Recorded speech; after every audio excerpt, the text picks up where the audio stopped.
आप देख रहे हैं इंडिया टाउन न्यूज, भारत की बात। नमस्कार, आप देख रहे हैं इंडिया टाउन न्यूज और मैं हूं आपके साथ कमर गौस। आज के नेशनल पॉलिटिक्स में बात करते हैं दिल्ली में बनी मुख्यमंत्री रेखा गुप्ता की।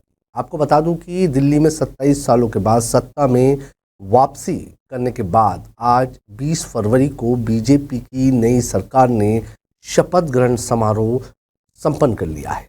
दिल्ली विधानसभा चुनाव के नतीजे आने के बाद दिन ब दिन नए मुख्यमंत्री का इंतजार खत्म हो गया है। रेखा गुप्ता ने गुरुवार को दिल्ली के सीएम के रूप में शपथ ली।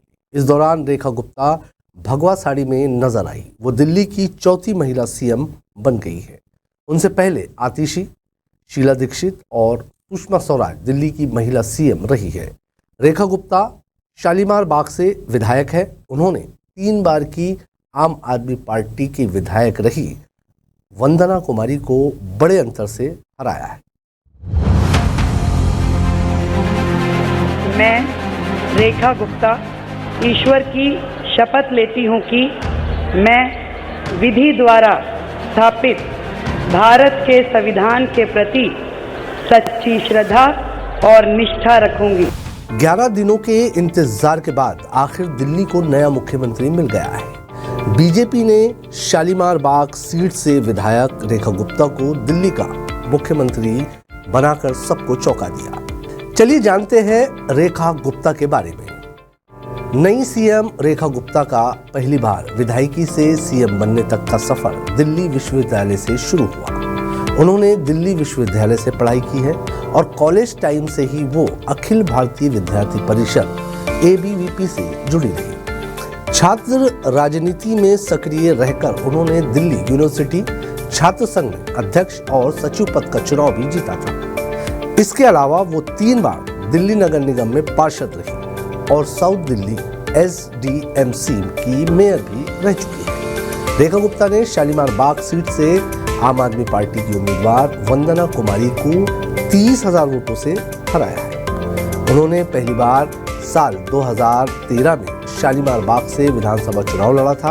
हालांकि तब आम आदमी पार्टी की वंदना कुमारी ने करीब 11,000 वोटों से उन्हें शिकस्त दी थी। वो हार के बाद भी हौसला नहीं हारी और फिर भारतीय जनता पार्टी ने उन्हें शालीमार बाग से पार्षद का टिकट दिया और वो जीत दर्ज कर MCD पहुंची। विधायक बनने के पहले रेखा गुप्ता भारतीय जनता पार्टी में संगठन के स्तर पर भी अहम जिम्मेदारी संभाल चुकी है।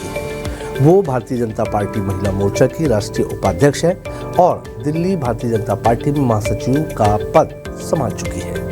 DU के दौलत राम कॉलेज से पढ़ाई करने वाली रेखा गुप्ता के पास MA और MBA और LLB की डिग्री है। खास बात यह है कि वो लंबे वक्त से RSS की सक्रिय सदस्य है और संघ के कार्यक्रमों में बढ़ चढ़कर हिस्सा लेती है। आपको बता दें कि रेखा गुप्ता ने मुख्यमंत्री की शपथ ले ली है। इसी के साथ ही रेखा गुप्ता आज से दिल्ली की सीएम बन गई है। रेखा दिल्ली के 9वीं और चौथी महिला मुख्यमंत्री बनी है। इसी के साथ ही दिल्ली में 27 साल बाद भारतीय जनता पार्टी की सरकार बनी है। वहीं दिल्ली की नई सरकार के शपथ ग्रहण में मुख्यमंत्री के साथ 6 मंत्री भी पद एवं गोपनीयता की शपथ ली है। आपको बता दें कि रेखा गुप्ता की कैबिनेट में प्रवेश वर्मा, मनजिंदर सिंह सिरसा, रविंद्र इंद्राज, कपिल मिश्रा, आशीष सूद और पंकज सिंह मंत्री पद की शपथ ले चुके हैं। बीजेपी ने दिल्ली के सीएम पद के लिए महिला और वैश्य फैक्टर को ध्यान में रखा है। मंत्रिमंडल के गठन में पूर्वांचल पंजाब मंत्रिमंडल के गठन में पूर्वांचल, पंजाबी, ब्राह्मण और दलित चेहरे को ध्यान में रखा गया है।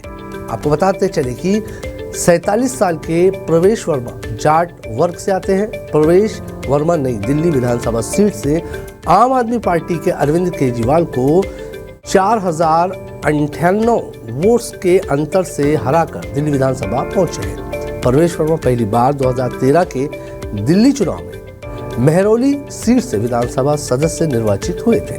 तब प्रवेश वर्मा ने अपने निकटतम प्रतिद्वंदी आम आदमी पार्टी के नरेंद्र सिंह सेजवाल को 4,564 वोट के अंतर से हराया था। 2014 और 2019 के आम चुनाव में प्रवेश वर्मा साउथ दिल्ली सीट से सांसद भी रहे हैं। 2014 में प्रवेश वर्मा 2,68,000 वोट से अधिक के अंतर से जीते थे, जबकि 2019 में उनकी जीत का अंतर 5,78,000 वोट से अधिक का रहा था। आशीष सूद दिल्ली बीजेपी के वरिष्ठ नेता और बड़ा पंजाबी चेहरा है। लंबे समय से राष्ट्रीय स्वयंसेवक संघ और बीजेपी से जुड़े रहे आशीष सूद जनकपुरी विधानसभा सीट से विधायक हैं। दिल्ली भारतीय जनता पार्टी में कई अहम पदों पर रह चुके हैं। आशीष सूद भारतीय जनता युवा मोर्चा के राष्ट्रीय महासचिव और उपाध्यक्ष, दिल्ली बीजेपी के सचिव रह चुके हैं। वो साउथ एमसीडी में नेता सदन के साथ ही गोवा और जम्मू कश्मीर में पार्टी के सह-प्रभारी भी रह चुके हैं। उनकी गिनती बीजेपी अध्यक्ष जेपी नड्डा और केंद्रीय मंत्री धर्मेंद्र प्रधान के करीबियों में होती है। आशीष सूद ने अखिल भारतीय विद्यार्थी परिषद के साथ अपने सियासी सफर का आगाज किया था। बीजेपी के राष्ट्रीय सचिव मनजिंदर सिंह सिरसा राजौरी गार्डन विधानसभा सीट से आम आदमी पार्टी उम्मीदवार धनवंती चंदेला को 18,190 वोट से हराकर विधानसभा सदस्य निर्वाचित हुए हैं। दिल्ली के बड़े सिख नेताओं में गिने जाने वाले सिरसा शिरोमणि अकाली दल में थे और दिल्ली सिख गुरुद्वारा कमेटी के अध्यक्ष भी रहे। सिरसा 2013 और 2015 के दिल्ली चुनाव में राजौरी गार्डन सीट से विधायक नवनिर्वाचित हुए थे, लेकिन 2020 में उन्हें मात मिली थी। सिरसा ने साल 2021 में बीजेपी ज्वाइन कर ली थी। कभी बादल परिवार के करीबियों में शुमार रहे सिरसा पंजाब के पूर्व मुख्यमंत्री सुखबीर सिंह बादल के राजनीतिक सलाहकार के तौर पर भी काम कर चुके हैं। पंजाबी दलित समुदाय से आने वाले रविंद्र पहली बार विधायक बने हैं। पंजाब में इस समुदाय को मजहबी सिख कहा जाता है।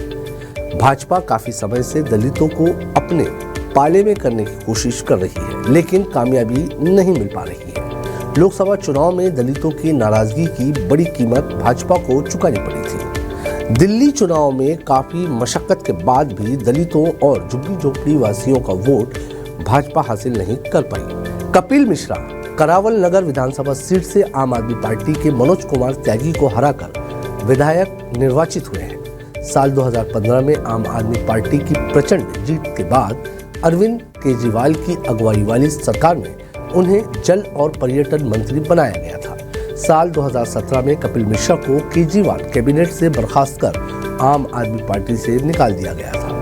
कपिल साल 2019 में बीजेपी में शामिल हो गए और 2020 के दिल्ली चुनाव में मॉडल टाउन सीट से मैदान में उतरे, लेकिन तब उन्हें मात मिली थी। इस वक्त दिल्ली भाजपा के उपाध्यक्ष हैं। दिल्ली बीजेपी के पूर्वांचली चेहरे पंकज सिंह विकासपुरी विधानसभा सीट से विधायक हैं। पेशे से डेंटिस्ट पंकज सिंह ने साल 1998 में बिहार की मगध यूनिवर्सिटी से बीडीएस की पढ़ाई की थी। पंकज सिंह ने विकासपुरी विधानसभा सीट से अपने निकटतम प्रतिद्वंदी आम आदमी पार्टी के महेंद्र यादव को 12,876 वोट के अंतर से हराया था। तो ये थे वो नाम और चेहरे जो अब दिल्ली की सरकार को चलाएंगे और देखना होगा कि 27 साल बाद सत्ता में आई भारतीय जनता पार्टी दिल्ली की जनता से किए गए वादों को कब कैसा पूरा करती है। आज के हमारे नेशनल पॉलिटिक्स में फिलहाल इतना ही। मुझे दीजिए इजाजत और आप देखते रहिए इंडिया टाउन न्यूज़, भारत की बात। नमस्कार।